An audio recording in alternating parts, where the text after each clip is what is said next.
Yay, part 2 of the top 10 worst movies of 2017. Let's start off with number 5, Beauty and the Beast, or as I like to call it, Tone Deaf and the CGI. God, Jesus. Oh man, Emma Watson cannot sing. I'm sorry. There's singing, and then there's talk singing.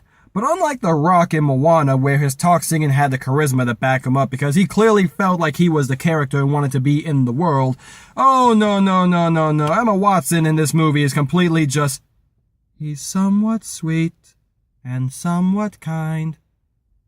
Auto-tune up to 80. There we go. Now she sounds good. And the set design just, oh my god, guys, why do people applauded? They wanted to make this like another, Academy Award-winning movie, which makes me immediately want to curl into a ball and die. This is not good. Just die at what the original was. Except in their attempts to make everything, quote, better, they make it worse, just like they did in Cinderella. Shock of all shocks, when you try to make a modern version of a live-action adaptation of an old animated movie based on an old 16th century fairy tale, or whatever the heck the Brothers Grimm dug that one up. Surprise of surprise, it's not that good. Oh, I'm sorry.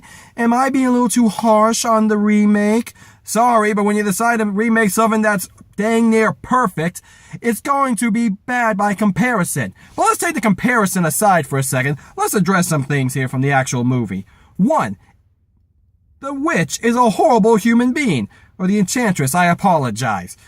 In her attempts to teach this prince a lesson in a story that doesn't seem to match up because originally she says, and he turned her away a second time. Tough for him to turn her away when he's on his knees begging for his life because you busted through his front door wielding the power cosmic to mess with him. Yeah, a little incoherent there, adding into the fact that, well, how to put this bluntly, Belle is uninteresting and a bland book. Literally, she goes through the entire movie like she's not even interested. And they try to spout some philosophical sexist point of views from the original timeline. And yes, back in the 1800s, women did not have anything near what they had it now. And I'm not going to be so blind as to say it's not something that needed to have been addressed. But if you want to make her smarter than she, is, actually make her smarter than what she appears to be. She makes a washing machine, I guess, which, okay, I'm completely okay with that. But my biggest issue is then they do nothing with the character. Like her dad. They do nothing with him. Gaston. Yeah, they try to make him Gaston, but they make him worse. And then Gay LeFou. Oh my. This is something everyone was all raving. Disney's first gay character. Wait, what's this? What's this? Oh, look, it's Frozen. They already had a gay character in that movie, but no, this is the first openly gay one. We're not even going to be so. He's going to be, like, openly gay. So where is it? Oh, he fawns over Gaston. One could call that Please Senpai Notice Me. What else you got? Oh, he has this look with a guy at the end when they dance. Oh, okay. That's open. You raised that much of a stink over that? Jeez, thanks, guys. Oh, it looks like a star on the magic tome of plot convenience that place your hand on this book and you can go anywhere you want. Is it a protection? No. We really get to go anywhere we want. It's kind of cool. My father's about to be carted away. Can I just use that book for a second? No. You must ride off on a horse. But that makes no sense. Ride the horse! I must scream and sing the actually only good thing about this movie. Evermore? Evermore. Which I will give that movie one bit of credit. Evermore is actually enjoyable. So yes, Beauty and the Beast. Definitely worthy of much more rage to come, possibly in the foreseeable future. But as for right now, it deserves number 5 slot on my top 10 worst. Because number 4 is an even worse remake of something that's actually good. Yeah, number 4. Most of these are solely strictly for movies I've seen in theaters. But this one was so bad and so made me mad, I had no choice but to actually go make a review on it. Number 4 is the Death Note Netflix series. Oh my... Whatever deity you believe or don't believe in, I want to make one thing clear. This is a pile of garbage! Death Note is not an anime for everybody. I am well aware of that. In fact, I wouldn't even say Death Note is the perfect anime because the second half of the season is I won't say utter garbage, but really bad by comparison. The first half is amazing. The battle between Light and L, good and evil, evil and good, they both share all sides of the spectrum. There is no black and white, but something of something I will not say because I will not dignify that movie with more terms. Thanks for ruining that saying, by the way. By the way, continuing on with my rants of the would-be Death Note movie. Oh, and I don't mean the good Death Note movies back that were made in Japan. I'm talking about the bad ones. And if you think I'm going to even remotely have an issue with Light being white and L being black, I don't care. I care the fact that Light, for whatever reason, is an idiot, hormonally stupid Neanderthal who can't even figure out how to use a freaking Death Note. Or doesn't know when he's being played by either Ryuk or his girlfriend, but is she really playing him or is he playing her to play him, which makes no sense, and the entire ending's wrapping it up like he's this grand mastermind, but really it's just plot convenience, a plot convenience, a plot convenience. It's like if I was to say, halfway through this review, I need a bird to come into this window right here, smack itself upon it, which will scare the cat, which will get the dog to run off into the district over there, which will alert the dog catcher, who will catch the police, who will send the police to the fire department, who will get the fire department to come over here to get a kitten stuck out of a tree that has a note attached to its neck. Yeah, sound convoluted? This is his freaking plan! Now that I'm done with Light, let's move on to L. Oh, I'm sorry, that's not L. You don't get to be worthy of the title of L. Because yes, L, for those of you who don't know, is actually a title bestowed to the smartest person within the detective agency of the alphabet, whatever the heck. I have to go rewatch the third Death Note movie to remember what it is, but case in point, the alphabets are titles. But anyway, so this L, as we're going to call him, is not smart, he is not clever, he does nothing ingenious at all, he sets no traps, he sets no underlying play, he just flat out tells Light right away, "You're Kira. I know you're Kira. I know you're the killer. I know. Oh, by the way, here is my face. You need this to kill me. I'm just gonna keep talking with you, and you could totally not take any pictures or anything of me to track me down." Oh, wait, he does do that? And he makes Wataru, who you don't even give a false name to as well, to defend himself with? Oh my god, guys. It's bad. And now that UPS driver just dropped off my Death Note so I can write every name of the people who had any part of this movie, just so they can get a slight feel of what the Death Note is. And by the way, if that seriously did happen, I have no tie to anything random accidents that might be happening to people. Totally not me. Totally not me. Actually, that would probably make for a much better movie, so let's move on to the top 3 worst. So those two were on my list because they had good stuff built upon it, and they did nothing with it. The next 3 are bad solely by bad sense. They have no ties to anything of any quality, no ties to anything of value, and really, if I'm being 100% honest here, they have no ties to really being, quote, movies.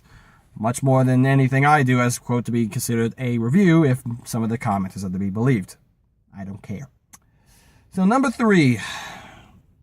I don't know why people find this movie funny. And even after I tried to rewatch the first one to see maybe there was something there I missed, because I did that because I'm an idiot.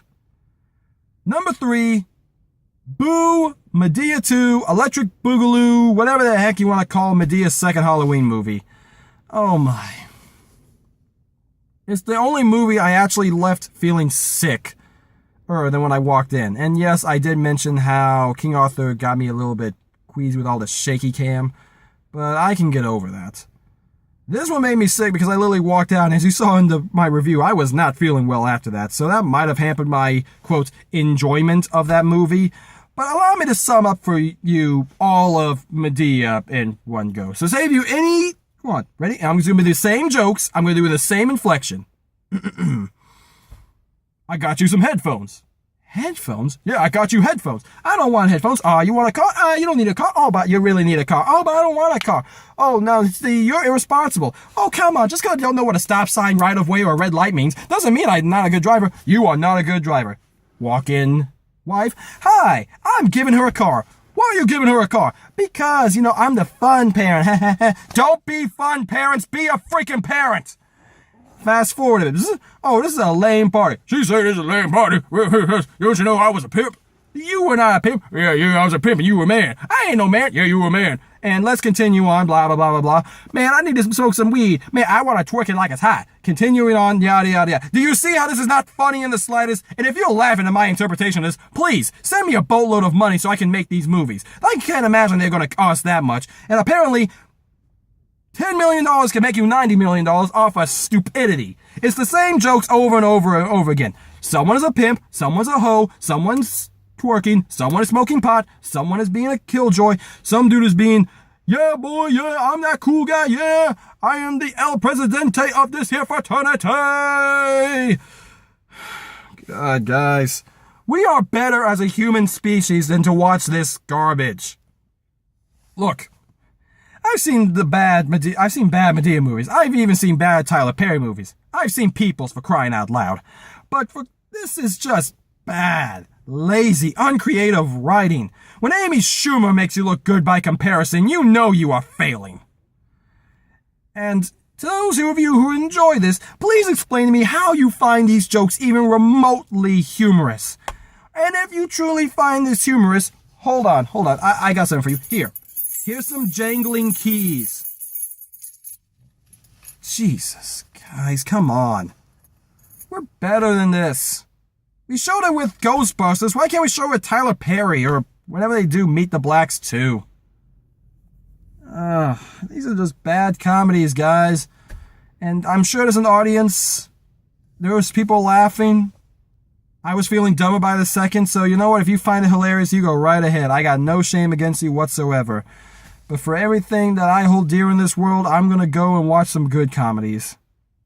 Some actual smart and witty stuff. I'll go watch the original Office or some of the British good Monty Python stuff, or hell, I'll even go watch Deadpool. This is just bad, guys. Not as bad as the next one, though. Because while that one made me sick, this one just made me done. Like, legitimately done. I didn't think I have anything left in me when I got to this one, but yeah, I still do. Number 2 on my top 10 worst movies. Did you think this was going to escape? Transformers 5, The Last Night. AKA, Michael Bay, stop. Just stop. You're done. You've been doing the same movie for the last God knows how many years. 1 is the same as 2, 2 is the same as 3, 3 is the same as 4, except 4 now has, pedophilia jokes in it because, that's okay. She's 17 and I'm 18. Isn't that wrong? Yeah, but we're pretending about a Romeo and Juliet clause. I have this card right here that says I can do this. See this card I carry around in my wallet. No one asks a question why he carries that stupid card in his wallet. Look, I'm not saying that type of thing is bad for people. People do whatever the heck they want. I'm just saying when someone purposely carries around a card in their wallet saying, I can do this thing that kind of is illegal, you might want to start questioning his moral compass, if you know what I mean. But our moral compass is less than personified here than when we get to Transformers 5 The Last Night, when and I'm not joking here, Michael Bay tries to sexualize a 13-year-old girl. What is wrong with you? I don't need to see a freaking kid in short shorts and a tank top straddling over a freaking kitchen table. My God, what is wrong with you, Michael Bay? And I don't know if that was you, the writer, or anyone else, but whoever thought of that idea or that character for that sole purpose, please kindly turn yourself into the local police or go jump off a bridge. I don't care which one. I should not feel that squicky watching a Transformers movie. I should instead be watching giant robots beat the crud out of each other. But guess what's not in this movie, guys? Are you telling me there's not that many robots fighting each other? Oh, I'm so surprised at this point. I just wish there was a good movie with robots fighting robots or robots fighting monsters. I wonder if there was something called... Oh, look, here's Pacific Rim.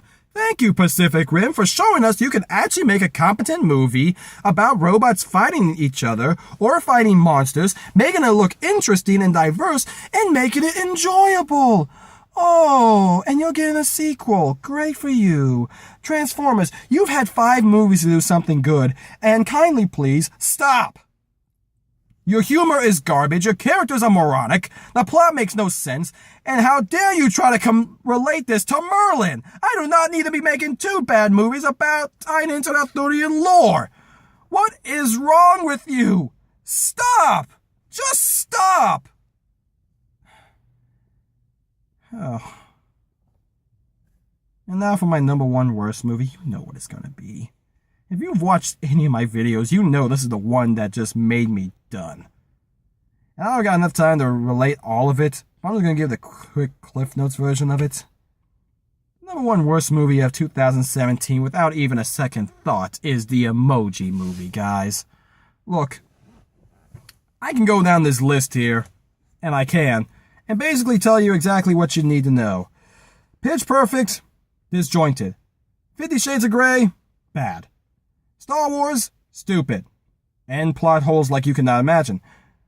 King Arthur, badly shot. The Mummy, forgettable. Beauty and the Beast, garbage. Death Note. Characters and everything galore and destroying that perfectly good anime. Medea 2, unfunny as all can be. And Transformers. I'm not going to go on that rant again, but you get the idea. All those at least tried something. They tried to do something new and creative. The Emoji Movie? My number one worst movie of 2017, The Emoji Movie, is the biggest form of laziness and not caring I have ever seen from a movie ever. Look, you can watch my review if you want my whole rant here, but that's what I'm basically going to boil this down to. It is the laziest movie I have ever seen and the laziest form of creation ever conceived by a department. Sony, when you now make me say I no longer think Ghostbusters is the worst movie I've ever seen, you have done an achievement. A round of applause to you. You lazily hasted together a horribly looking, horribly scripted, horribly directed movie tying in phones when you clearly have no idea how to use a phone because you could immediately Google what makes a good movie and everything you did was what not to do.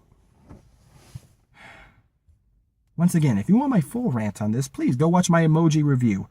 That sums up everything why this was the worst movie 2017. And I know that's curved, but I cannot stand lazy bad over trying to be bad. If you try to be good and you fail, there's some admiration in that. If you purposely just make something, just go, here. There's the script. Go make a movie out of that thing. When you don't even care, why should we care?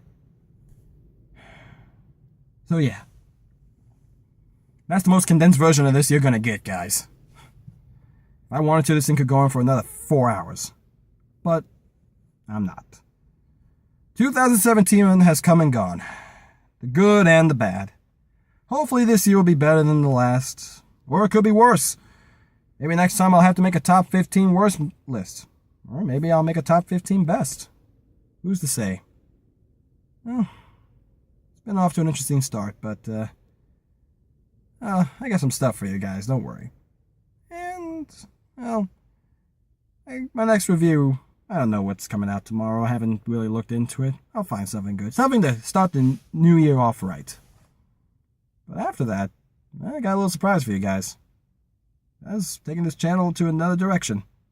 Hope you guys will enjoy it. Well, until that time, as always, this is Kevin Riley signing off, and I'll see you all next time. So long, 2017, and have a happy 2018. Later, guys.